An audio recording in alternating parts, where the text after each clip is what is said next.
ষাটোর্ধ্ব বয়স্ক মানুষ যারা রয়েছে সাধারণত মুখের কোন কোন ধরনের সমস্যাগুলো সব থেকে বেশি হয়? আমরা মেন 3 বেলার পাশাপাশি অনেকবারই খেতে হচ্ছে একদম শুরু থেকেই। এই খেতে খেতে আসলে আমাদের মুখের যে স্বাস্থ্য, এটা অনেক ক্ষেত্রে কিন্তু ঠিক রাখা সম্ভব না। কারণ কত কিছু খাচ্ছি আমরা, শক্ত, নরম, হাড়, কত কিছু খেয়ে ফেলি, শক্ত হাড্ডি, কত কিছু খাচ্ছি। এই খাওয়ার ফলে আসলে মুখের মধ্যে আস্তে আস্তে কিছু পরিবর্তন আসে।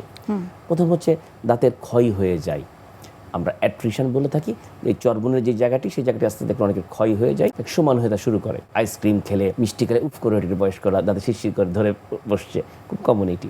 এর পাশাপাশি মাড়ির রোগের প্রবণতা বেড়ে যায়, কারণ সবসময় কামড় দিতে দিতে দাঁতের যে একটি কন্ট্যাক্ট পয়েন্ট থাকে, একটি দাঁত আরেকটি দাঁতের সাথে মিশে থাকে একটি কন্ট্যাক্ট পয়েন্টে, ওইটা আসলে আস্তে আস্তে একটু লুজ হয়ে যায়, ফাঁকা হয়ে যায়, ফলে খাবার ঢুকে যায়, মাড়িতে ব্যথা করে, মাড়ির মধ্যে ফুলে যায়, মাড়িতে রক্ত পড়ে, মানে মাড়ির রোগ শুরু হয়ে যায়। আর বয়স বাড়ার সাথে সাথে ডায়াবেটিস বা প্রেশার রোগ শুরু হয়ে যায় এবং মুখের মধ্যে ইফেক্ট পড়ে।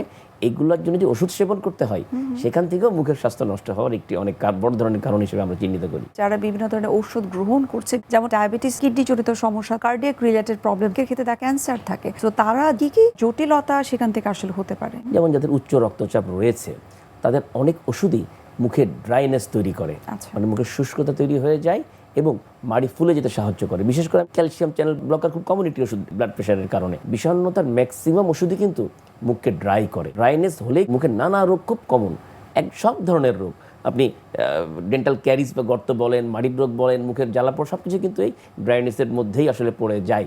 তো এই ড্রাইনেস হলে এখান থেকে নানা সমস্যা তৈরি হতে পারে। যেমন ক্যান্সারের কথা বলছিলেন, রেডিওথেরাপি দিলে তো মুখের মধ্যে একটু বড় ধরনের চেঞ্জ হয়। মুখের মধ্যে বিভিন্ন ধরনের ছত্রাক ইনফেকশন হতে পারে, হা করলে সাদা স্তর পড়া দেখা যেতে পারে, দাঁতের ক্ষয় রোগ, মুখ ড্রাই, জ্বালা পোড়া, অনেক কিছু আসলে এখান থেকে হতে পারে। আমরা আলসারের কথাও শুনে, আলসারও হতে পারে। যারা অ্যাজমার রোগী ইনহেলার নেয় এবং ডাক্তারের পরামর্শের মতো ইনহেলার নেওয়ার পর কুলি করে না ফেলে, সেখান থেকেও কিন্তু মুখের মধ্যে নানা ধরনের ক্ষত, ক্যারিজ, সব কিছুই হতে পারে এই সমস্ত কারণে। বয়স্কদের ক্ষেত্রে আক্কেল দাঁতের মূল দাঁতটার ক্ষেত্রে যদি দাঁত ফেলার কোনো ডিসিশন আপনারা দিয়ে থাকেন, সেক্ষেত্রে তাদের ক্ষেত্রে কি কোনো বাধ্যবাধকতা আছে কিনা বা কোনো রেস্ট্রিকশন আছে কিনা? বয়স বাড়ার সাথে সাথে অনেকেই দাঁত ফেলে দেওয়ার একটা বিষয় রয়ে যায়, কারণ আমরা দাঁতকে কিন্তু রাখার চেষ্টা করি। আধুনিক চিকিৎসা কিন্তু দাঁতকে ফেলার কথা বলেই না, কারণ দাঁত ফেললে নানা সমস্যা হয়, সেগুলো নিয়ে তো একটু পরে আলাপ করতে পারবো। বাট দাঁতকে না ফেলার যে বিষয়টি থাকে, সেটি ডিপেন্ড করে দাঁতের যে রুট, মানে দাঁতের যে অংশ দেখতে পারি আমরা মুখের মধ্যে, তার প্রায় 2.5 গুণ অংশ হাড়ের মধ্যে ঢোকানো থাকে, চোয়ালের হাড়ের মধ্যে। তো ওই দাঁতের সাথে হাড়ের অ্যাটাচমেন্টটি কতটা সুন্দর আছে, তার উপরে ডিপেন্ড করে দাঁতকে আমরা রাখতে পারবো কিনা। একান্তই সাধারণত বয়স বাড়ার রাখা যায় না, বিশেষ করে আক্কেল দাঁতের কথা বলছিলেন আপনি, ফেলে দিতে হয়। যাদের দাঁতের ফাঁকে খাবার ঢোকে এবং তারা ডেন্টাল ফ্লস ব্যবহার না করে টুথপিক কাঠি দিয়ে খোঁচাখুচি করে, ওই খোঁচাখুচি করতে করতে ইনফেকশন বাড়তে বাড়তে দাঁতটা নড়ে যায়, তখন থেকে দাঁতকে আমরা রাখতে পারি না।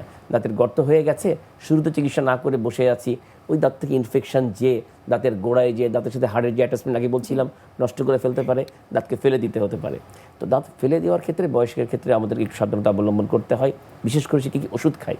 আপনি দেখবেন অনেক রুগী কিন্তু ডাক্তারের কাছে প্রেসক্রিপশন নিয়েছেন, আগে কী ওষুধ খাচ্ছে, যেমন তার প্রেশার আছে কিনা বা ডায়াবেটিস আছে কিনা, ওষুধ প্রেসক্রিপশন নিয়ে আসে না, মুখে বলে যে ডাক্তার সাহেব কিছু নাইও, অনেকে বলে ফেলে, তার আছে কিন্তু।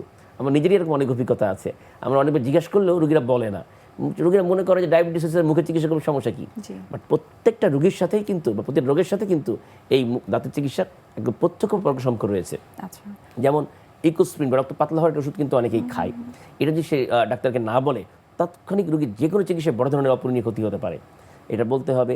যারা দীর্ঘকালীন, যাদের থাইরয়েডের সমস্যা আছে, থাইরয়েডের ওষুধ খায়, মেয়েরা বিশেষ করে খুব কমন, দীর্ঘ সময় খাচ্ছে, এদেরকে বলতে হবে। যারা ইনহেলার নেয় তাদেরকে বলতে হবে। অন্যান্য রোগ অবশ্যই বলতে হবে, কারণ ডাক্তার চিন্তা করবে যে এই রোগের সাথে সে সম্ভাব্য কি ওষুধ খাচ্ছে, এই ওষুধের সাথে কোন চিকিৎসাটি নিরাপদ, এটি জেনে বুঝেই আসলে চিকিৎসা করা উচিত, যেটা আসলে ডেন্টিস্ট ছাড়া বাকি কিন্তু এই কোয়াক বা হাতুড়ি চিকিৎসা বুঝবে না। যার ফলে আপনি প্রায় দেখবেন নিউজ পেপারে লেখা আসছে যে দাঁতের চিকিৎসা করতে মানুষ মারা যাচ্ছে, খোঁজ নিলে জানবেন সে একটি কোয়াক বা একটি হাতুড়ে চিকিৎসক, তার তো এই নলেজগুলি থাকার কথা না। সে সবাইকে একইভাবে বিচার করবে, বাট সব রোগী তো একরকম নয়, তাদের বিভিন্ন রোগ থাকতে পারে, বিভিন্ন ওষুধের কারণ মানে খাচ্ছে সেই কারণ থাকতে পারে।